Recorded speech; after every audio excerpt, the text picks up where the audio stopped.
हरे कृष्णा। हम श्रीमद् भगवद गीता के 7वें अध्याय भगवद ज्ञान इसके 30वें श्लोक को आज पढ़ रहे हैं। ये श्लोक इस अध्याय का आखिरी श्लोक है। पहले श्लोक की कुछ आवृत्ति करेंगे। कौन भक्त गाना चाहते हैं वो हाथ खड़ा कर सकते हैं। ओके, माधुरी माता जी आपसे शुरू करेंगे। साधिभूताधिदैवं मां साधिभूतादिदैवं माम् साधियज्ञं च ये विदुः साधियज्ञं च ये विदुः प्रयाणकालेऽपि च मां प्रयाणकालेऽपि च माम् ते विदुर्युक्तचेतसः। ते विदुर्युक्तचेतसः। सुंदर माता जी। अर्चना माता जी आप गाएं। साधिभूताधिदैवं मां साधिभूतादिदैवं माम् साधियज्ञं च ये विदुः साधियज्ञं च ये विदुः प्रयाणकालेऽपि च मां प्रयाणकालेऽपि च माम् ते विदुर्युक्तचेतसः। ते विदुर्युक्तचेतसः। हरे बहुत कृष्ण सुंदर माता। माता जी। बबीता माता जी आप गाइए। साधिभूताधिदैवं मां साधिभूताधिदैवं मां साधियज्ञं च ये विदुः साधियज्ञं च ये विदुः प्रयाणकालेऽपि च मां प्रयाणकालेऽपि च मां ते विदुर्युक्तचेतसः। ते विदुर्युक्तचेतसः। बहुत अच्छे माता जी। अब हम आगे बढ़ेंगे। इस श्लोक में श्री भगवान क्या कहते हैं। भगवान कह रहे हैं, जो मुझ परमेश्वर को मेरी पूर्ण चेतना में रहकर मुझे जगत का, देवताओं का तथा समस्त यज्ञ विधियों का नियामक जानते हैं, वे अपनी मृत्यु के समय भी मुझ भगवान को जान और समझ सकते हैं। तो इस श्लोक में भगवान कहते हैं, जो मुझे मेरी पूर्ण चेतना में रहकर, अर्थात जो मेरी सेवा कर रहा है, मेरे कृष्ण भावना भावित होकर, ऐसा जो व्यक्ति है वो मुझे जगत का, देवताओं का और समस्त यज्ञ विधियों का नियामक मीन्स उनका नियंत्रक, उनका कंट्रोलर इस प्रकार से जानता है। वे अपनी मृत्यु के समय भी, प्रयाण काल अर्थात जब जो आत्मा है शरीर को छोड़ती है, मृत्यु के समय भी मुझ भगवान को जान और समझ सकते हैं। एक बार अन्वय को देखेंगे फिर वापस श्लोक में आते हैं। ये च और जो साधिभूताधिदैव अर्थात सा अधिभूत और अधिदैव, अधिभूत और अधिदैव सहित। अब जैसे मैं कह रही हूँ अधिभूत और अधिदैव, उसे आप सोच रहे होंगे कि अधिभूत क्या होता है, अधिदैव क्या होता है, तो ये श्लोक इस अध्याय का आखिरी श्लोक है। और इस श्लोक को सुनने के बाद अर्जुन जी भी यही पूछते हैं भगवान श्री कृष्ण से, किम तत् ब्रह्म किम अध्यात्मम किम कर्म पुरुषोत्तमम, इस प्रकार से पूछते हैं। ये अधिभूत क्या है, अधिदैव क्या है, ये कर्म क्या है, इस प्रकार से पूछते हैं। तो ये अधिभूत और अधिदैव सहित जो मुझे माम अर्थात मुझे जानते हैं, ते अर्थात वे, युक्त चेतसः मुझ में आसक्त चित्त वाले, अर्थात जिनका जो चित्त है वो भगवान में ही आसक्त है। प्रयाण काले अपि अर्थात मरण काल में भी, माम मीन्स मुझे, विदु अर्थात जानते हैं। तो आप सोच रहे होंगे अधिभूत अधिदैव ये सब क्या होता है, राइट। बस एक बार आइए इस श्लोक में। साधिभूताधिदैव माम अर्थात जो मुझे अधिभूत अधिदैव और अधियज्ञ सहित जानते हैं। ठीक है, अब अधिभूत के लिए शॉर्ट में समझाऊंगी। जो हमारा ये शरीर है पंच महाभूतों से बना हुआ, इसको बोलते हैं अधिभूत।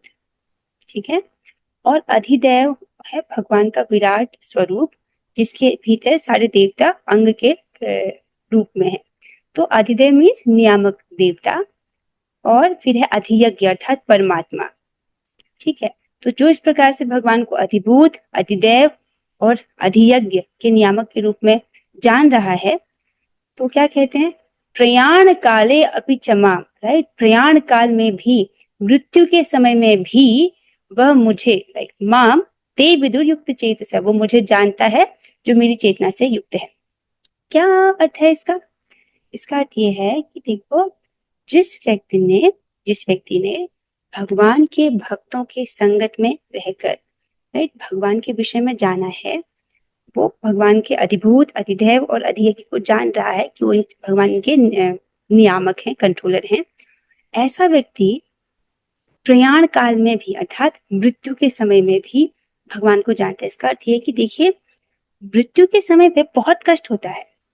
मृत्यु के समय पर जैसे देखो किसी व्यक्ति को बुखार आ जाता है तो आप देखेंगे कि अगर वो साधारण भक्त है, देखेंगे कि उसके साधना पर भी जो है प्रभाव आ जाता है। लेकिन कोई दृढ़ भक्त है तो चाहे कोई परिस्थिति हो, वो अपनी साधना को हिलने नहीं देता है। तो जब बुखार के कष्ट के कारण साधना प्रभावित हो जाती है, राइट, उसी प्रकार तो बुखार से तो अधिक कष्ट होगा ना मृत्यु का कष्ट। राइट, तो मृत्यु में क्या है, प्राण अपान का बैलेंस इम्बैलेंस हो जाता है।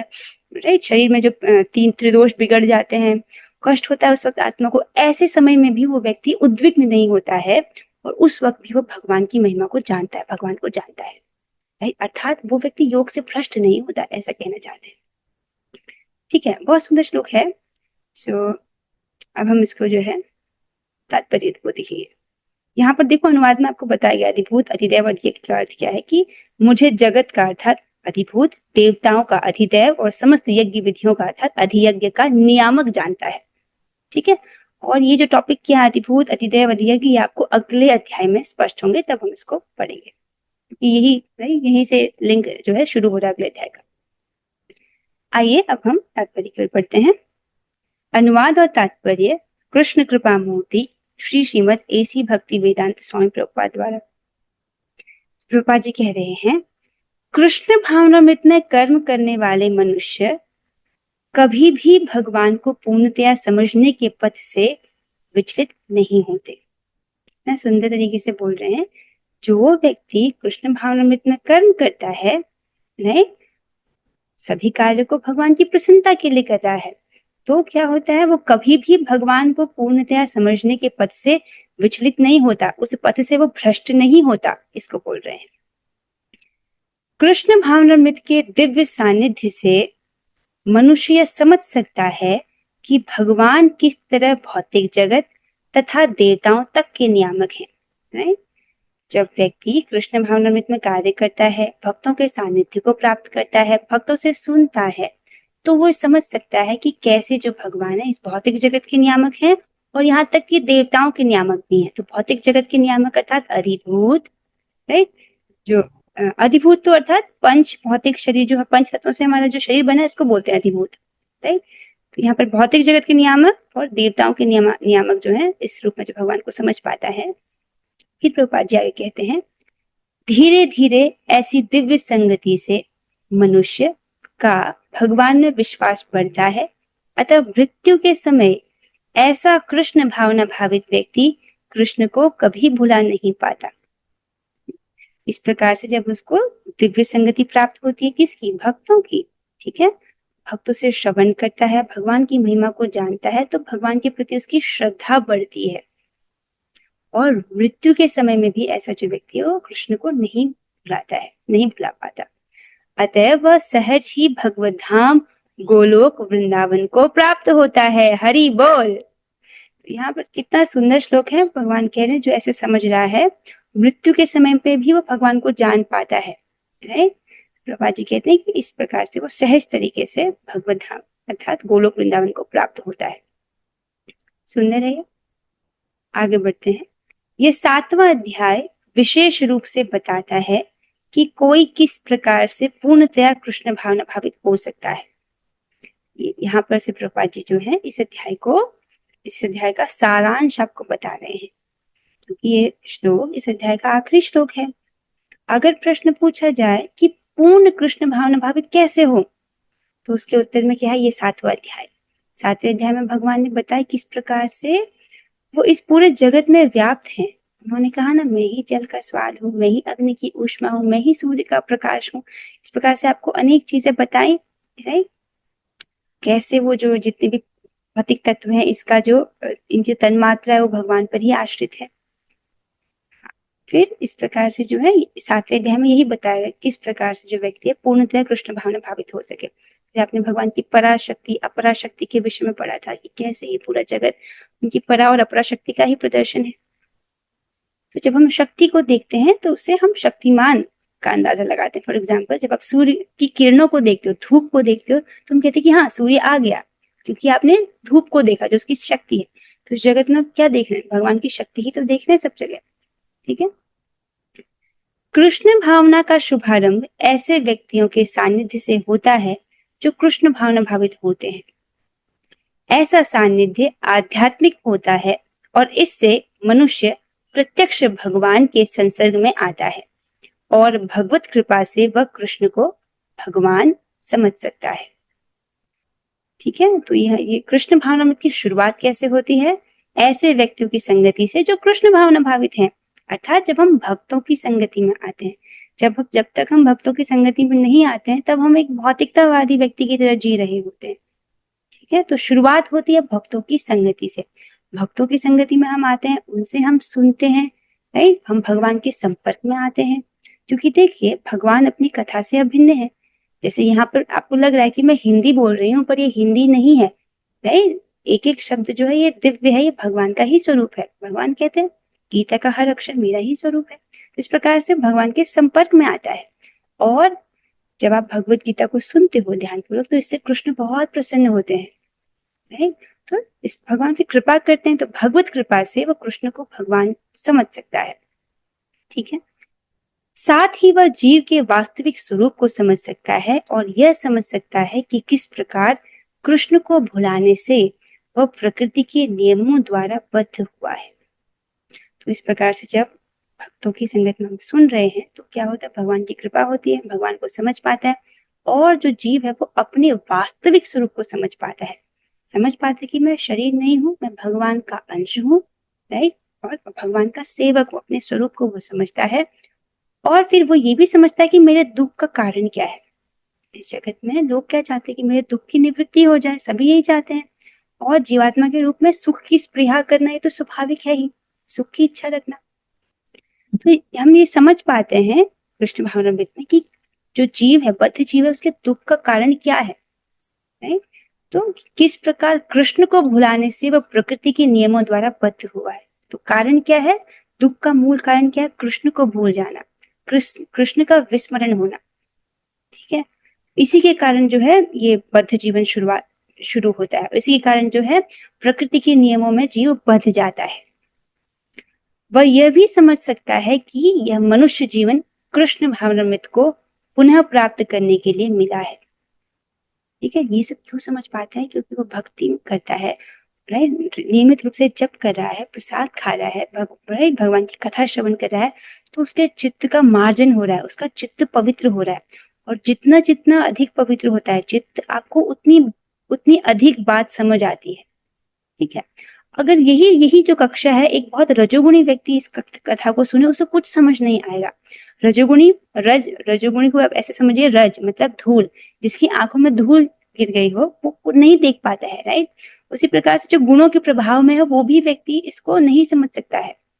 जैसे तमोगुणी या नितांत रजोगुणी इस कथा को नहीं समझ सकते हैं। कुछ सतोगुण का अनुशीलन होना चाहिए। और जो भक्त हैं, क्योंकि वो जप कर रहे हैं, वो प्रसाद ही पा रहे हैं, कथा सुन रहे हैं, तो क्या हो रहा है? निरंतर उनके चित्त का शुद्धिकरण हो रहा है। और जब चेतना शुद्ध होती है, तो आप जो दिव्य ज्ञान है जो भगवान बोल रहे हैं यहाँ कथा में, उसको तुरंत समझ सकते हैं, है। तो यही फॉर्मूला है सब दिव्य बातों को समझने का, कि चेतना शुद्ध हो। और चेतना शुद्ध करने का सबसे उत्तम तरीका है हरे कृष्ण महामंत्र का जप करना। ठीक है। यदि कोई सोचे कि मैं गीता पढ़ लेता हूँ और जब जब जब को इग्नोर कर देता हूँ, तो ये बहुत गलत आइडिया होगा। क्योंकि देखिए, अगर चेतना शुद्ध नहीं होगी तो ये ज्ञान नहीं समझ आएगा। इसलिए जप करना बहुत महत्वपूर्ण है। सो फिर कह रहे हैं कि इस प्रकार से चित्त शुद्ध होता है, तो वो समझ सकता है, क्या समझ सकता है? कि यह मनुष्य जीवन कृष्ण भावनामृत को पुनः प्राप्त करने के लिए मिला है, अतः इसका सदुपयोग परमेश्वर की अहेतुकी कृपा प्राप्त करने के लिए करना चाहिए। मनुष्य जीवन है, इसको आहार, निद्रा, भय, मैथुन में बर्बाद नहीं करना है। वो ये समझ पाता है, क्योंकि ये तो जानवर भी करते हैं। और फिर वो क्या करता है? समझ रहा है कि क्या करना है मुझे मनुष्य जीवन में, राइट, ताकि मुझे कृष्ण भावना में दोबारा प्राप्त हो। कृष्ण को भूल जाने के कारण ही मुझे सारे कष्ट प्राप्त हुए हैं, राइट। इसका मतलब ये कष्ट कब खत्म होंगे? जैसे इसको सिंपल उदाहरण से मेरे शिक्षा गुरु जी समझाते हैं कि जैसे अगर किसी जगह पे नल खुला छूट जाता है, राइट, नल खुला रह गया अगर आपके कमरे में, मानो बाथरूम से पूरा पानी भर गया है, तो सबसे पहले आप क्या करते हो? सबसे पहले नल बंद करते हो, राइट? फिर उसके बाद अब जो पानी फैल गया उसको हटाते हो, सबसे पहले नल बंद करते हो, राइट? उसी प्रकार से जो दुख जीवात्मा को आते हैं प्रति जीवन में, उसका मूल कारण है कृष्ण को भूल जाना। तो फिर वो व्यक्ति बुद्धिमान होता है और समझ पाता है कि अच्छा, अगर मैं कृष्ण को स्मरण रखूं तो ये सब दुख हट जाएंगे। हाँ, यही बात है कि अगर आप कृष्ण को स्मरण रखो तो सब दुख हट जाएंगे। ठीक है। सो इसलिए क्या करता है वो, इसका मनुष्य जीवन का सदुपयोग करता है ताकि वो परमेश्वर की अहेतु की कृपा प्राप्त कर सके, राइट? इसका प्रयोग वो भगवान की कृपा प्राप्त करने के लिए करता है। देखिए, भगवान तो बहुत दयालु है, बहुत कृपालु है। अगर आप थोड़ा सा भी प्रयास करते हो धर्म का तो भगवान उससे बहुत प्रसन्न हो जाते हैं, राइट? भक्ति में क्या बोला गया है कि स्वल्पम, अगर थोड़ा सा भी कोई धर्म करेगा तो उससे बड़े बड़े भयों से उसकी रक्षा हो जाती है। स्वल्पम अर्थात अगर किसी ने एक बार भी कृष्ण बोल दिया, एक बार भी भगवान को प्रणाम कर दिया, एक और भी प्रसाद खा दिया, या आप समझ रहे, एक बार भी कृष्ण का स्मरण कर दिया, तो वो व्यक्ति कभी नरक नहीं जा सकता है।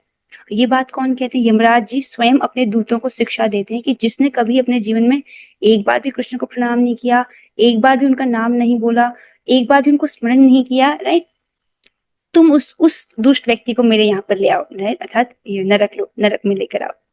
समझ कितना बड़ा हमको मिल रहा है इससे, राइट, प्रोटेक्शन। अब जो भक्त रोज जप कर रहे हैं उनकी तो बात ही क्या। ठीक है।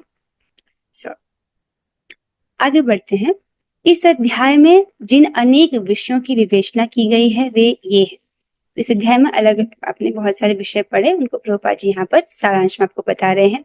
दुख में पड़ा हुआ मनुष्य कौन है? ये आर्त, जिज्ञासु मानव, जिज्ञासु, अभावग्रस्त मानव, राइट, अर्थार्थी, ब्रह्म ज्ञान और परमात्मा ज्ञान अर्थात ज्ञानी का वर्णन हो रहा है, जन्म मृत्यु तथा रोग से मुक्ति अर्थात मुमुक्षु। तो इस प्रकार से आपने विभिन्न भक्तों के विषय में पढ़ा, राइट, जन्म मृत्यु तथा रोग से मुक्ति एवं परमेश्वर की पूजा। तो ये इन विषयों के बारे में आपने इस अध्याय में पढ़ा। किंतु जो व्यक्ति वास्तव में कृष्ण भावनामृत को प्राप्त है वह विभिन्न विधियों की परवाह नहीं करता। तो इस अध्याय में आपने क्या पढ़ा, एक बार फिर से देखिए। दुखों में पड़ा हुआ मनुष्य, जिज्ञासु मानव, अभावग्रस्त मानव, ब्रह्म ज्ञान, परमात्मा ज्ञान, जन्म मृत्यु तथा रोग से मुक्ति एवं परमेश्वर की पूजा। इन सब का क्या सोल्यूशन था कि ये जो राइट आर्ट अर्थार्थी, जिज्ञासु, ज्ञानी या जो मुमुक्षु है, मोक्ष प्राप्ति का इच्छुक है, वो सब क्या करते हैं? भगवान की भक्ति का आश्रय लेते हैं, भगवान की शरण ग्रहण करते हैं, राइट। तो यहाँ पर भक्ति को ही स्थापित किया गया। ठीक है, चाहे जो भी स्थिति हो वो व्यक्ति क्या करता है? भगवान की भक्ति का ही आश्रय लेता है एवं परमेश्वर की पूजा। किंतु जो व्यक्ति वास्तव में कृष्ण भावनामृत को प्राप्त है वह विभिन्न विधियों की परवाह नहीं करता, वह सीधे कृष्ण भावनामृत में प्रवृत्त होता है और उसी से भगवान कृष्ण के नित्य दास के रूप में अपनी स्वाभाविक स्थिति को प्राप्त करता है। तो सीधे ही जो है कृष्ण भावना भावित व्यक्ति क्या करता है? सीधे ही कृष्ण भावनामृत में प्रवृत्त होता है, अर्थात श्रवण कीर्तन, भगवान का कथा को सुनना, भगवान के नाम को जपना, ये सार है, सबसे मुख्य है ये। ठीक है, नियमित रूप से जप करना चाहिए और प्रत्येक दिन हमको कथा सुनना चाहिए। एक भी दिन नहीं होना चाहिए जब जप छूट जाए। आगे बोलते हैं, ऐसी अवस्था में वह शुद्ध भक्ति में परमेश्वर के श्रवण तथा गुणगान में आनंद पाता है। ठीक है, सो जब ऐसी अवस्था आती है अर्थात वो अपने आप को कृष्ण भावनामृत के कार्यों में लगा रहा है, तो वो क्या करता है? श्रवण और भगवान के गुणगान में वो आनंद पाता है। उसे पूर्ण विश्वास रहता है कि ऐसा करने से उसके सारे उद्देश्यों की पूर्ति होगी। ऐसी दृढ़ श्रद्धा दृढ़व्रत कहलाती है और यह भक्ति योग या दिव्य प्रेमा भक्ति की शुरुआत होती है। कितना सुंदर प्रभुपाद जी कह रहे हैं। देखिए, ऐसा जो कृष्ण भावना भावित व्यक्ति है उसको पूर्ण विश्वास है। किस बात का पूर्ण विश्वास है? कि ऐसा करने से अर्थात भगवान का श्रवण करने से, भगवान का कीर्तन करने से, हर कार्य को भगवान की प्रसन्नता हेतु करने से, राइट, मीन्स भगवान की भक्ति करने से उसके सारे उद्देश्यों की पूर्ति हो जाएगी। ऐसा उसको दृढ़ विश्वास है, राइट, कि अगर मैं भगवान का भक्ति कर रही हूँ तो मेरे सारे उद्देश्यों की पूर्ति हो जाएगी। ऐसा उसको दृढ़ श्रद्धा है, विश्वास है। ऐसी दृढ़ श्रद्धा, इसको क्या कहते हैं? दृढ़ व्रत, इसको दृढ़ व्रत कहलाती है और यह भक्ति योग या दिव्य प्रेमा भक्ति की शुरुआत होती है। ठीक है, आप समझते हैं, सबसे पहला स्टेज ही है श्रद्धा, उसके बाद साधु संत। तो ऐसी जो श्रद्धा है इसको बोलते हैं दृढ़ व्रत। समस्त शास्त्रों का भी यही मत है। भगवत गीता का यह 7वां अध्याय इसी निश्चय का सारांश है। मुझे उम्मीद है कि आपको ये स्पष्ट हो रहा होगा। तो देखिए यहाँ पर आपने समझा कि कृष्ण भावनामृत में प्रवृत्त होना अर्थात सीधे ही कृष्ण भावनामृत के कार्य को करना। वो क्या है? श्रवण, कीर्तन, स्मरण, राइट, जिसमें श्रवण और कीर्तन प्रमुख है। ठीक है। और एक और बहुत सुंदर सी बात है कि आप जो भी कार्य करते हैं, अगर आप उसे कृष्ण की प्रसन्नता हेतु करते हैं, तब वो कृष्ण भावनामृत कार्य हो जाता है। हाँ, कोई पाप कार्य नहीं होना चाहिए। ठीक है। जो लोग नौकरी भी के लिए भी जाते हैं या जो बच्चे स्कूल जाते हैं, अगर आप बस ये मन में ये इंटेंशन ले आओ कि हे भगवान, मैं अब ये कार्य कर रही हूँ, आप मेरे इस कार्य से प्रसन्न हो जाएं। जैसे आपको बर्तन धोने हैं, तो आप ये सोचिए कि ठाकुर जी, मैं आपके बर्तन धो रही हूँ, आप इससे प्रसन्न हो जाए। तो ये पूरा जो चीज है, ये सब भक्ति में बदल जाता है। ठीक है। सो इस प्रकार से अपने सभी कार्य को कृष्ण की प्रसन्नता हेतु करना। ठीक है। ऐसे जब व्यक्ति करता है, भाई कृष्ण भावनामृत में कार्य करता है, भगवान की भक्ति करता है, उसको ये दृढ़ श्रद्धा है कि ऐसा करके मेरे सभी उद्देश्यों की पूर्ति होगी। तो कह रहे हैं कि ऐसी जो श्रद्धा है वो दृढ़ व्रत है, राइट, और ये प्रेमा भक्ति की शुरुआत है। तो यहीं से शुरुआत करनी चाहिए, राइट, क्योंकि ऐसा करने से मनुष्य को जो जीवन का परम लाभ है वो प्राप्त होता है। क्या है? कृष्ण प्रेम। सो इस प्रकार श्रीमद् भगवद गीता के 7वें अध्याय भगवत ज्ञान का भक्ति वेदांत तात्पर्य पूर्ण हुआ। हरे कृष्णा कृष्ण कृष्णा हरे हरे, हरे राम राम राम हरे हरे। जय हो। श्री प्रभुपाद की जय। सो अभी किसी भक्त का कुछ डाउट है, प्रश्न है, तो उसको हम ले सकते हैं। आज की कक्षा से किसी का कुछ प्रश्न हो तो वो ले सकते हैं। सो यहाँ पर कुछ अनाउंसमेंट होगी। देखिए यहाँ पर जो है गीता का 7वें अध्याय का आखिरी श्लोक पूरा हो गया। अब तो आप जानते हैं कि इसके बाद अगली प्रक्रिया क्या है। क्या है? इसके आगे हम रिवीजन करेंगे, तो अगली कक्षा में रिवीजन होगा और उसके बाद टेस्ट होगा, राइट। तो आप लोगों को क्या करना है कि आपके पास पुस्तक होगी, आप उस पुस्तक से पढ़िए इस अध्याय को अच्छे से। जो चीज नहीं समझ आया उसको पूछिएगा, और परसों को मोस्ट प्रोबेबली अगर भगवान चाहेंगे तो टेस्ट होगा, तो मजा आएगा उसमें। तो तब आप लोगों को भी तो उत्तर देने का मौका मिलता है। और इस कक्षा में तो काफी बुद्धिमान भक्त है, वो ऐसे नहीं कि उनको भय लगता है, वो बोलना चाहते हैं आगे से, राइट। तो ये आपका उत्साह है, बहुत अच्छी बात है। तो आपको अच्छे से पढ़िएगा, ठीक है। जो नहीं समझ आया आप पूछ सकते हैं। तो इसके साथ हम आज हो रही चर्चा को यहाँ पर विराम देंगे, और अब हम 3 बार हरे कृष्ण महामंत्र करेंगे। उससे पहले प्रार्थना करेंगे। आप लोग हाथ जोड़ेगा।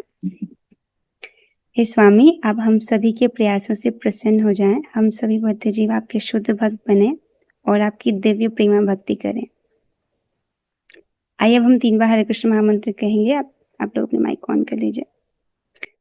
हरे कृष्णा कृष्ण कृष्णा हरे हरे, हरे राम राम राम हरे हरे। हरे कृष्णा कृष्ण कृष्ण हरे हरे, हरे राम राम राम हरे हरे। हरे कृष्णा कृष्ण कृष्ण हरे हरे, हरे राम राम राम हरे हरे। श्रीमद् भगवद गीता की जय, श्री प्रभुपाद की जय। और हरे कृष्णा। कृष्ण।